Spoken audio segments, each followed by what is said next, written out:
Hey man, what's happening? Cool Water, the digital dope man here again with another episode in the Ballroom Chats podcast where we discuss topics in the area of entertainment, culture, politics, business, education, and health. It's the Ballroom Chats podcast hosted by me, Cool Water, the digital dope man. You can find us on Spreaker, SPREAKER.com under Ballroom Chats or Cool Water Tracks, or look for us at the website digitaldopeman.com or ishiphopdead.com. So once again, I'm back on the mic because something kind of got under my skin yesterday, and I wanted to briefly discuss this particular topic, which relates to Amazon, the behemoth e-commerce retail distribution site that basically has taken over the world. From every product you can name in America, most people buy from Amazon. More than likely, you buy from Amazon. Walmart coming in second, I believe. Yesterday, there was a situation on 60 Minutes where they did a little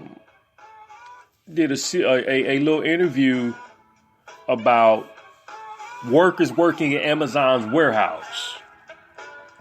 And I've heard some of the stories over the years that Amazon's not treating their employees right. Amazon's not doing the necessary things to, I guess, be cognizant of the employees that they have working for them. So since this coronavirus has transpired, many different industries are having some employees that are disgruntled. Nurses in particular, which I agree with everything they feeling. You know, chick said she wanted hazard pay. She should get hazard pay if she ain't getting it, because she's right there in the midst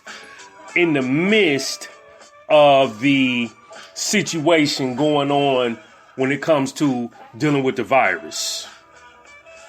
So some of the workers at Amazon feel like they're coming in contact with the situation itself, the illness itself, and they want to be compensated, which, okay, I can understand that. But the part that got under my skin was the brother that came out and felt some kind of way about sanitization, the building not being sanitized, additional pay, and some other issues that most employees have probably griped about. So the lady was interviewing the head of operations for Amazon, and he's responsible for, like, I almost want to say 1,500 to 1,000 stores, and might be responsible for, we'll say maybe 100,000 employees or something to that effect. And she ran through a list of situations that were going on at Amazon, and the topic of sanitization came up, in which case he went through their protocol. You know, you come in, you're getting scanned for your temperature. At that point, you are in a position to swab yourself if need be, self-swab, send it off to see if you are infected by the virus. Also, they have sanitization stations, you know, next to certain areas by the employees so they can keep themselves clean. They're spraying and sanitizing daily in some locations, weekly in some other locations. And naturally, most employees have to have gloves on. You got to probably wear a mask. Some of these people were wearing masks. So he felt like they were doing the necessary work to keep the employees safe. Break periods, they showed videos of there was no social distancing in the break rooms. People were sitting next to each other. It's a large facility with a lot of people. It's going to be hard to do that. So some of the people in there felt like, hey, we going to die. But she was being facetious, one of the employees. But at the same time, she was just saying, look, we ain't separated. So I had a issue with the black folks, because that's what my focus is on right now. Black folks protesting, getting upset, getting irate about what Amazon is not doing. So Chris Smalls, the assistant manager in Staten Island, New York, based off the 60 Minutes interview that they did with him, staged a protest about the facility needing to be sanitized. He felt like the facility should have been shut down for a few days so they could sanitize the whole location. Also, there was complaints about, I think from his end, the needing to have additional pay for hazardous pay, and some individuals are asking for more sick leave, more sick benefits pay, things of that nature. Now, the real issue is Amazon don't owe y'all nothing. Now, I'm speaking from experience because I worked at FedEx. And I think Amazon, like FedEx, is not unionized, because he was out there by himself. After him and a couple people, after he staged that protest, he was fired 2 hours later. Amazon is not unionized, so your gripes are really falling on deaf ears. Now, according to the head of operations, they have given additional 2-hour work, $2 an hour pay, plus double time for overtime pay during the hazardous conditions that, quote unquote, are being considered during this particular time of crisis. And that's doable. That's reasonable if you're working in a warehouse where you really don't have no control.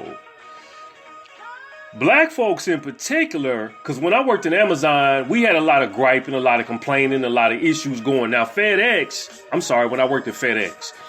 When I worked at FedEx, when you came in the door, you were told that they don't have a union. If you're approached by someone that has a union, report that to the facility managers, Blase, Skippy, and the third. And most people probably didn't take it, one way or another, because they were just in there to get their money. Now, UPS sued Amazon because Amazon did not have let me try that again. UPS sued FedEx because FedEx did not have a union. And in the same sentence,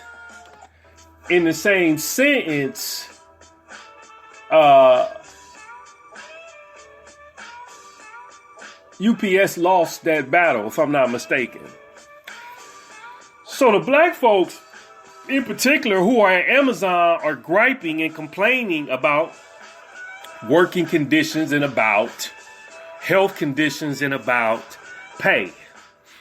So my gripe is, due to the lack of knowledge and business acronym that most individuals don't have, it causes you to feel like somebody owes you something. These companies owe you something, as if you have a vested interest in the company. And I can bet you that probably many of these individuals who are out on the front line protesting or complaining don't own 1 inch or ounce of Amazon stock. See? Don't own not one piece of stock. The African American population, the black man and woman here in North America, is becoming obsolete in the job market. Period. Warehousing is probably one of the areas where they can go in and actually get a couple of dollars. If they work their way up to a manager or assistant manager, they can make somewhat of a decent living. But that's traded off with the amount of hours that they will be working. They'll be working anywhere between 40 and 60 hours plus a week. So it's not conducive to a quality of life where you can go if you had a degree and you got a good job. Like I got a degree in education. I can go get the teaching job and I'm making 60, 70, 80, 90 plus thousand and my weekends is off. I only work till maybe 4:30 if need be. If I'm trying to do some grades, I might have to push it till 5:36.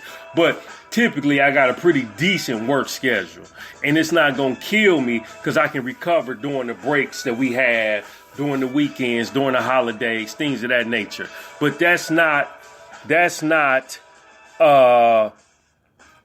one of those situations that Amazon offers.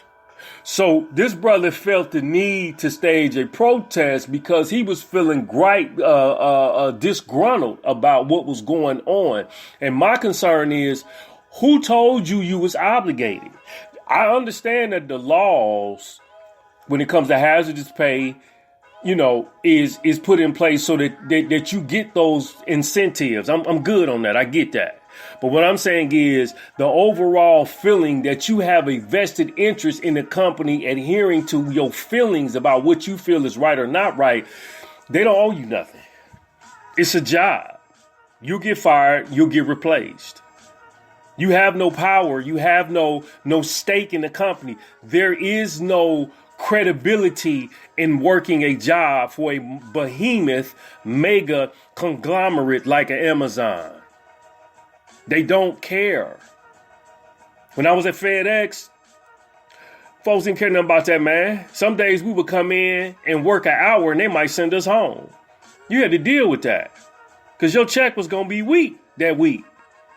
I wasn't in there for the money, even though I wasn't making no money. I was in there to learn the system, to learn how do you run an operation of this magnitude. That's what I was in there for. How do you run the system? How are you systematizing the operation? How are you getting these boxes off the truck, putting them on the line, and they're running through various areas of the building, being scanned, being coded, being packaged, and then being packaged, and then being sent off. And they deliver these individual packages by way of trucks and independent distributors to your house. I was interested in that. I was interested in the ecosystem. I understood that Amazon, that FedEx was not going to give me a quality of life that I wanted if I wanted to stay there. Now, they had incentives. They would pay for education and, you get good benefits and you would get, the opportunity to move up if you stayed and studied hard and tried to take advantage of certain opportunities. Those opportunities were there as well. The same thing that I've heard about Amazon having some opportunities for educational reimbursement and upward mobility in the company and so on and so forth. But in the long run, in the long scheme of things, the brown and black man in America, you're not going to rise to great heights in a company like Amazon, FedEx, and even UPS, to be quite honest with you, because there's a glass ceiling on your level of advancement. It's a glass ceiling on your level of advancement. They're not going to make themselves, more or less vulnerable to your needs. They're not going to make themselves really vulnerable to what you need. So crying and griping doesn't do anything. Protesting doesn't do anything because it puts you in a position where you're just being a rebel rouser, as they say. In his case, the attorney for Amazon used him as an scapegoat. And the head of operations said, well, if you pull their record, you would see that they have some level of instances of dealing with some type of substance abuse, probably weed or marijuana. And then, there's other areas, probably attendance, So they have some type of way out. But the economy does not support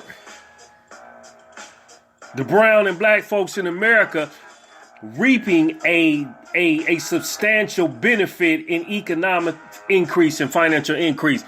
If you come out of college and you're working for Amazon or you're working for FedEx or UPS, then that was probably in the area of finance and accounting.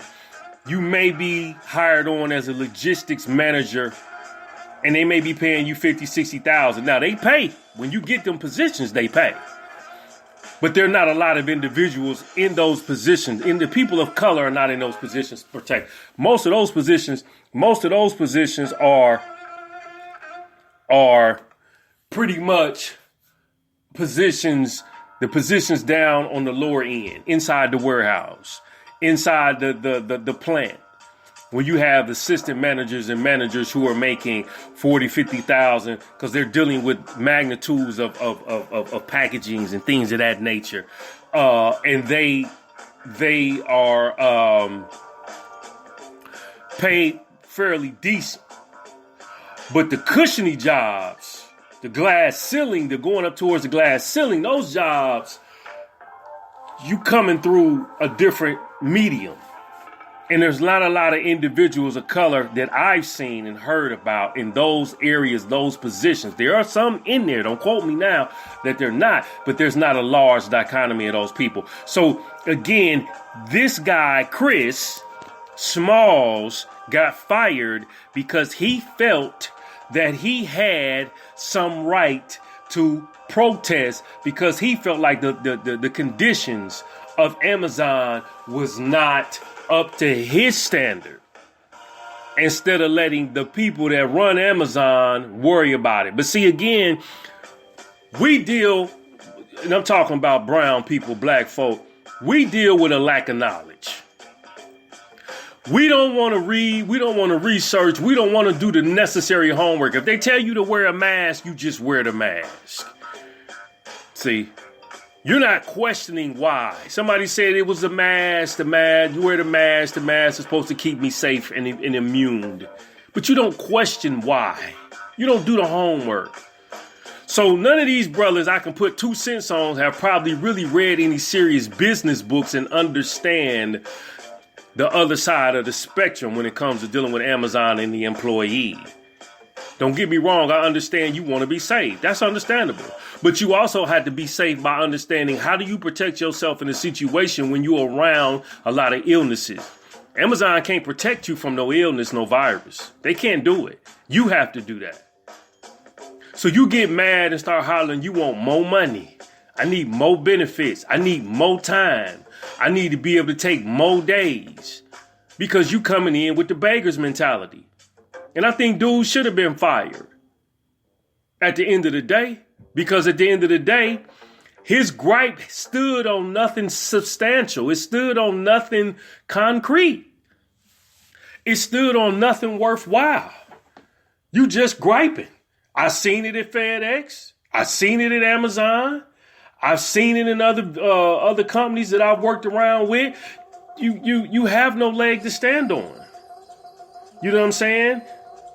You know, we got this thing where we think these people owe us something. These jobs are not built to enrich you. These jobs are not built to make your life well off. During the period of the industrial age, from the age of the 1940s through the 80s,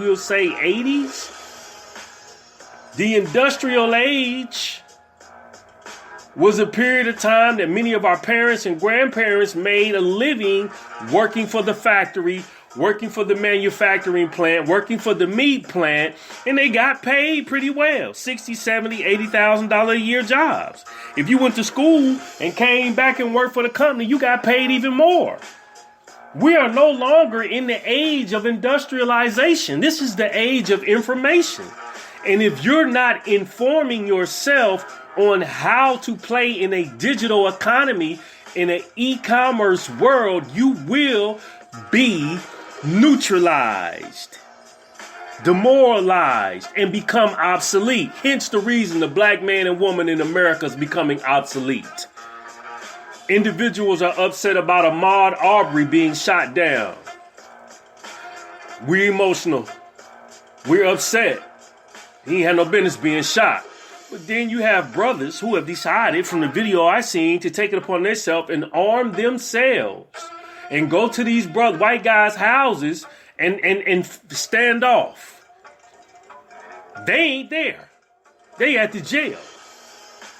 But why don't you take that same initiative when these gangbangers in LA and Chicago kill our own people to go stand in front of their house and arm off with them and use your AK-47 assault rifle in front of their house? Get mad at them for killing your children. Get mad at them for killing your sister. Get mad at them for killing your mama and your auntie and your cousin and your uncles. Get mad at them. You get mad at this white boy and want to run up on him and do guerrilla monsoon activities, but you won't get mad at the people that look like you that kill you every day. See, the game is twisted. It's rigged. And we in a mental, we're mentally ill people. So I understand Mr. Chris Small's gripe. I want the place clean so I can feel safe.